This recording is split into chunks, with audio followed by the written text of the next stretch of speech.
Hello viewers, আমি চলে এসেছি আবারও একটি নতুন ভিডিও নিয়ে। তো আজকে আমি বানাবো ঝিঙে, আলু আর চিংড়ি মাছ দিয়ে খুব সুন্দর একটা রেসিপি। তো চলো বন্ধুরা, দেখা যাক আমি কিভাবে বানালাম। এই দেখো, আমি চিংড়ি মাছ কেটে একটু করে খোলা ছাড়িয়ে দিয়েছি, যাতে সুন্দরভাবে নুনটা ভেতরে ঢুকে যায়। নুন হলুদ মাখিয়ে রেখেছি। আর আমি নিয়ে নিয়েছি ছোট ছোট ঝিঙে, যেগুলো ঘরোয়া, মানে বাড়িতেই লাগানো হয় না, ছোট ছোট ঝুমকা ঝিঙে বলে, ওইগুলো নিয়ে নিয়েছি। আর একটা আলু নিয়ে নিয়েছে বড় সাইজের। তারপরে এই দেখো, আমি কেটে নিয়েছি ঝিঙে, আলু আর পেঁয়াজ কুচি, আর ছোট্ট একটা টমেটো নিয়েছি, টমেটো কুচি করে রেখে দিয়েছি। তো এইগুলো দিয়ে আমি আজকে বানাবো। আর একটা জিনিস আমি নিয়েছি, সেটা হলো জিরে বাটা। আমি শিলনোড়াতেই বাটবো ওটা দিয়ে। জিরে বাটা আমি রেখেছি। আর এই দেখো, এই কেটে রাখা আনাজের মধ্যে আমি হলুদ গুঁড়ো আর নুন দিয়ে দিলাম, মাখিয়ে নেব। তারপর এই দেখো, আমি চিংড়ি মাছগুলো ভেজে নিয়েছি লাল লাল করে। দেখো, সবগুলো মাছ দেখো আমার কত সুন্দরভাবে ভাজা হয়েছে লাল লাল। তারপর আমি দিয়ে দিলাম আলু। তো আলুগুলোকে আমি ভেজে নিচ্ছি লাল লাল করে। লাল লাল করে ভেজে নেওয়ার পর এগুলো তুলে আমি দিয়ে দেবো ঝিঙে। এটাকেও আমি অল্প আঁচে ভালোভাবে সুন্দর করে লাল লাল করে ভেজে নেওয়ার চেষ্টা করব। ঝিঙে থেকে কিন্তু জল বের হতে থাকে, তো অল্প আঁচেই হালকাভাবে একটু নাড়াচাড়া করে ভেজে নিলাম। এ দেখো, ঝিঙে, চিংড়ি মাছ, আলু সবগুলো আমি ভেজে রেখে দিয়েছি। কড়াইতে দিয়ে দিলাম তেল।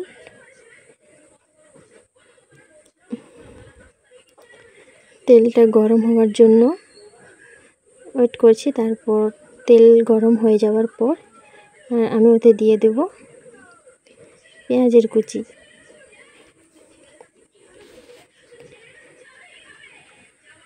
এই দেখো, পেঁয়াজের কুচি আমি দিয়ে দিলাম। পেঁয়াজগুলোকে ভালো করে লাল লাল করে ভেজে নেব। তো এর ফাঁকেই আমি জেনে নিই বন্ধুরা সবাই কেমন আছো বলো। আশা করি সবাই ভালো আছো। আর যারা যারা আমার ভিডিওটা দেখছো সবাইকেই আমি জানাই অসংখ্য অসংখ্য ধন্যবাদ, এবং আমার তরফ থেকে অনেক অনেক ভালোবাসা। এভাবেই তোমরা আমার পাশে থেকো আর আমার ভিডিওগুলো ফুল ওয়াচ করো। এতে আমারও সত্যি খুব আনন্দ হয়। তোমরা আমার ভিডিওগুলো তোমাদের মূল্যবান সময় দিয়ে দেখো। আর তোমাদের ছোট্ট একটা কমেন্টের জন্যই আমি আশা করে বসে থাকি, তোমরা কখন আমার ভিডিওটা দেখবে, এবং আমি কমেন্টের মাধ্যমে জানতে পারবো তোমাদের ভিডিওটা কেমন লেগেছে। অবশ্যই সবাই কমেন্ট করতে ভুলবেন না। অবশ্যই কমেন্ট করো কেমন হয়েছে আমার রান্নাটা, বলো। দেশে বিদেশে যে যেখান থেকে আমার ভিডিওটা দেখছো সবাইকে অসংখ্য ধন্যবাদ। তো দেখো, ভালো করে লাল লাল করে আমি পেঁয়াজটা ভেজে নিয়েছি। ভেজে নেওয়ার পর আমি রেখেছিলাম একটা টমেটো, ছোট ছোট করে কেটে নিয়েছিলাম। এই দেখো, টমেটোটা আমি দিয়ে দিয়েছি। তো টমেটোটা গলতে একটু সময় লাগে, যার জন্য আমি এতে দিয়ে দেবো একটুখানি নুন। তো আমি 1 চামচ নুন দিয়ে দিয়েছি।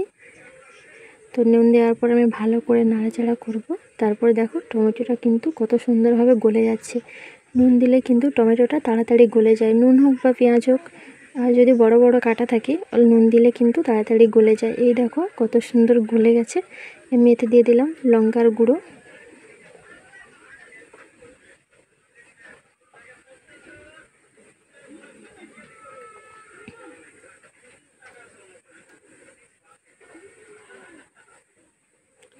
এক চামচ হলুদ গুঁড়ো দিয়েছি। তারপর আমি দিয়ে দিলাম আর জিরে বাটা। তো এটা দিয়ে আমি ভালো করে নাড়াচাড়া করব।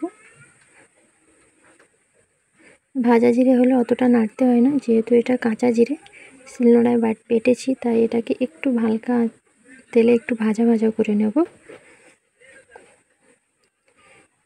দেখো, মশলাটা দেখো সুন্দরভাবে কষানো হয়ে আসছে। দেখো, সাইড দিয়ে তেল ছেড়ে দিয়েছে।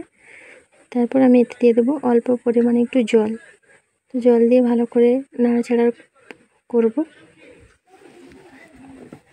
মশলার পাকের উপরেই কিন্তু তার স্বাদটা নির্ভর করে। তো দেখো কত সুন্দর মশলাটা পাক হয়ে গেছে। আর দেখো, সাইড দিয়ে কত সুন্দর তেল ছেড়ে দিয়েছে। এতে আমি দিয়ে দিলাম ঝিঙে, আলু আর ভেজে রাখা চিংড়ি মাছ। পুরোটাই দিয়ে আমি ভালো করে একটু কষিয়ে নিচ্ছি।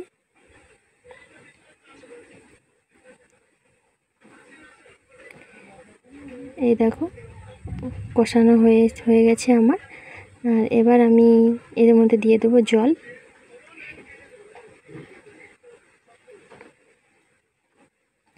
জলটা দিয়ে ভালো করে মিশিয়ে নিলাম।